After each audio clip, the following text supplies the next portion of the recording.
Action mode में नीतीश सरकार। 2005 से अब तक संविदा पर बहाल कर्मचारियों का ब्यौरा किया तलब। 3 दिनों के अंदर बिहार में अगले साल विधानसभा का चुनाव होना है। उससे पहले राज्य सरकार की तरफ से लोगों को रोजगार देने का काम जारी है। इसी कड़ी में विधानसभा चुनाव के मद्देनजर एक और विभागों में रिक्त पदों को भरने की कवायद जोर शोर से चल रही है। अलग अलग विभाग अपने यहाँ रिक्त पदों का आकलन करने में जुटे हैं। विभागों की कोशिश है कि चुनाव के पहले अधिक से अधिक रिक्त पदों पर नियुक्तियां कर ली जाएं। इसी कड़ी में भवन निर्माण विभाग ने विभाग के प्रशासनाधीन संविदा और बाह्य स्रोत से नियुक्त कर्मियों का ब्यौरा तलब किया है। जानकारी के अनुसार भवन निर्माण विभाग के उप सचिव शिव रंजन की ओर से सभी अधीक्षण अभियंताओं को एक पत्र भेजा गया है, जिसमें कहा गया है कि 2005 से अब तक संविदा और बाह्य स्रोतों से नियोजित कर्मियों से संबंधित आंकड़े विभाग को हर हाल में 3 दिनों के अंदर मुहैया करा दें। विभाग ने कहा है कि 3 दिनों के अंदर उक्त जानकारी विभाग को ईमेल के माध्यम से, जबकि 13 नवंबर तक भौतिक रूप से विभाग को अविलंब मुहैया कराई जाए।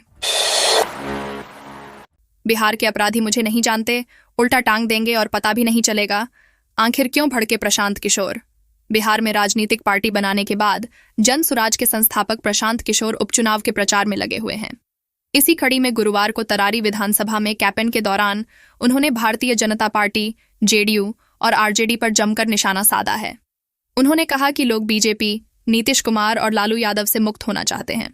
उन्होंने मीडिया से बात करते हुए कहा, लोग तंग आ गए हैं कि सीपीआई एमएल का डर दिखाइए, बीजेपी से वोट ले लीजिए, बीजेपी का डर दिखाइए, एमएल से वोट ले लीजिए।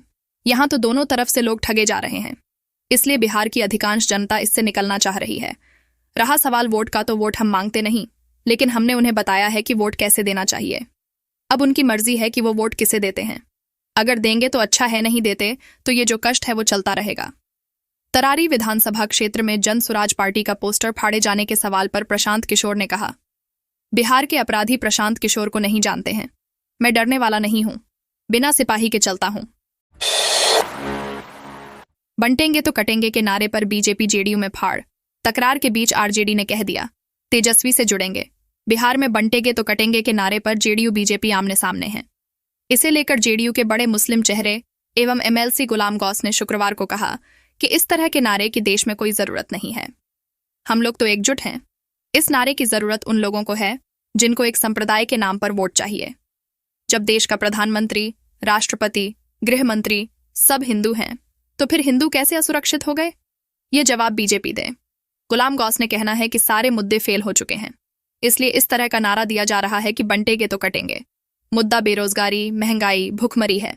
इस पर बात नहीं हो रही है। हिंदू मुस्लिम में एकता थी, भाईचारा था। तभी अंग्रेज डर गए और देश से चले गए और देश आजाद हुआ। बिहार में बंटोगे तो कटोगे का नारा नहीं चलेगा। बिहार में बहार है, नीतीश की सेक्युलर छवि है। जेडीयू नेता के इस बयान पर बीजेपी ने बड़ा हमला किया है। बीजेपी के राष्ट्रीय प्रवक्ता डॉ अजय आलोक ने गुलाम गौस पर पलटवार करते हुए कहा कि हिंदू बंटेंगे तो कटेंगे और निर्मलता से कटेंगे। बिहार में छठ पर्व पर दर्दनाक हादसा, कुएं में गिरा ई रिक्शा, 2 लोगों की मौत, अन्य 6 घायल। बिहार के औरंगाबाद में छठ पर्व के तीसरे दिन बड़ा हादसा हो गया। यहां यात्रियों से भरी एक ई रिक्शा कुएं में गिर गई।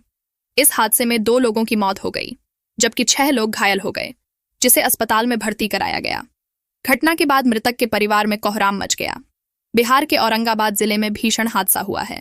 दाढ़ी बनवाने जा रहे लोगों से भरा ई रिक्शा कुएं में गिर गया। इससे 2 लोगों की मौत हो गई, जबकि 6 लोग घायल हो गए। हादसा देव थाना क्षेत्र के इगुनिया टांड के पास हुआ। अचानक सामने आ रही बाइक को बचाने के चक्कर में ई रिक्शा अनियंत्रित हो गया और कुएं में गिर गया। ग्रामीणों ने बड़ी मुश्किल से 8 लोगों को कुएं से बाहर निकाला। जानकारी के मुताबिक घटना देव थाना क्षेत्र के इगुनिया टांड के पास की है।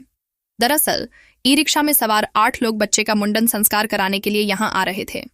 इसी दौरान चैनपुर के पास एक बाइक अचानक ई रिक्शा से टकरा गई, जिससे ई रिक्शा अनियंत्रित होकर कुएं में जा गिरा। हादसे में 2 लोगों की मौत हो गई, जबकि 6 लोग घायल हो गए। आसपास के लोग तुरंत मदद के लिए दौड़े। ग्रामीणों ने बड़ी मुश्किल से 8 लोगों को कुएं से बाहर निकाला। बिहार की राजनीति में नई अटकलें। लालू यादव की नीतीश सरकार की तारीफ से महागठबंधन की वापसी की चर्चा। बिहार की राजनीति में इन दिनों नई अटकलों का दौर चल रहा है। भले ही वर्तमान में बिहार में एनडीए की सरकार है, लेकिन नीतीश कुमार की महागठबंधन में फिर से वापसी को लेकर कयास लगाए जा रहे हैं। हाल ही में राजद सुप्रीमो लालू प्रसाद यादव ने छठ पूजा के अवसर पर बिहार में सरकारी व्यवस्था की प्रशंसा करते हुए एक बार फिर से महागठबंधन के पुराने रिश्तों की यादें ताज़ा कर दी हैं। लालू यादव अपने परिवार के साथ पटना के छठ घाटों का निरीक्षण करने पहुंचे थे।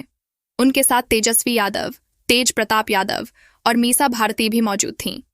लालू यादव ने स्टीमर से गंगा नदी के घाटों का जायजा लिया और छठ पर्व की व्यवस्था को लेकर संतोष व्यक्त किया। एनडीए उम्मीदवार की गाड़ियों पर हमला, आरजेडी समर्थकों पर लगा आरोप। इमामगंज विधानसभा क्षेत्र में होने वाले उपचुनाव में एनडीए की तरफ से चुनाव लड़ रही हम उम्मीदवार दीपा मांझी की प्रचार गाड़ियों पर असामाजिक तत्वों ने तोड़फोड़ की। यह घटना बांके बाजार थाना क्षेत्र के पचमह गांव में हुई है। इधर एनडीए कार्यकर्ताओं ने बताया कि जैसे ही प्रचार गाड़ी पचमह गांव में पहुंची, वैसे ही कुछ लोगों ने गाली गलौज करते हुए प्रचार गाड़ी पर लगे बैनर पोस्टर को क्षतिग्रस्त कर दिया और चालक के साथ दुर्व्यवहार किया। चालक ने आरोप लगाया कि इस दौरान आरजेडी समर्थकों ने एनडीए के वरीय नेताओं का नाम लेकर गाली गलौज की। हम के नेताओं ने घटना की कड़ी निंदा करते हुए कहा कि लोकतंत्र में इसकी कोई जगह नहीं है, इसकी उच्च स्तरीय जांच होनी चाहिए। चुनाव में हार जीत लगी रहती है, लेकिन इस तरह की घटना काफी दुखद है। इस संबंध में थानाध्यक्ष विनय कुमार चौरसिया ने बताया कि हम के प्रखंड अध्यक्ष अजमत खान ने 4 लोगों को नामजद और 8 अज्ञात लोगों पर प्राथमिकी दर्ज करवाई है। पुलिस ने त्वरित कार्रवाई करते हुए एक आरोपित पचमह गांव के रहने वाले संतोष कुमार को गिरफ्तार किया है।